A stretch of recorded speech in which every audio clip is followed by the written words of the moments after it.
Well, the attempted assassination of the former president has certainly led to some soul searching in the political arena. How can we make our politics less toxic? Channel 7's Emma Allen joins us live tonight here in our studio with that story. Emma?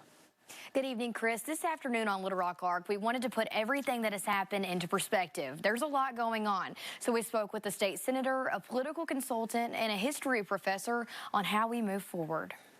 Regardless of whoever the party is, you see a former president shot at and the chaos that ensues there. It's stirring, it's moving, it's difficult to process. This is political consultant Bill Vickery and State Senator Clark Tucker on Little Rock Arc. I hear some people say, oh, our country is sick. And I don't love that language. I think what happened is not evidence that our country is sick. It's evidence that we had one very sick person.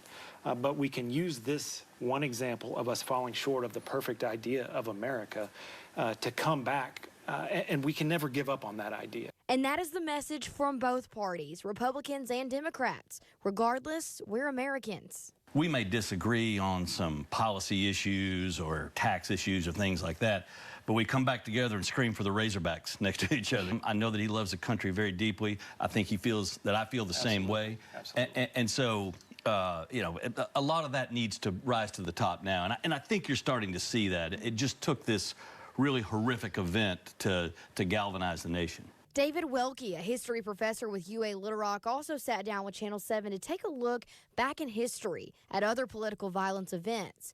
Welke said in 1912, Theodore Roosevelt fell victim to an act of violence while he was giving a speech at a campaign stop in Milwaukee. The bullet lodged in his chest.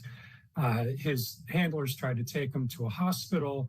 He refused and went on to the arena and gave a 2-hour-long speech with a bullet in his chest and his shirt dripping with blood.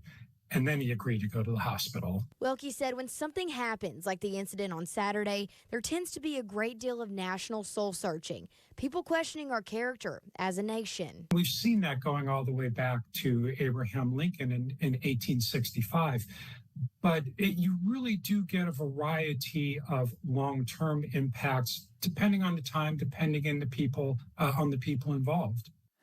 KETV made attempts reaching out to other political officials representing Arkansas, and due to multiple reasons, one being the Republican National Convention in Milwaukee, many could not speak today. But we will be sitting down with more officials throughout the week about political violence. On your side, I'm Emma Allen.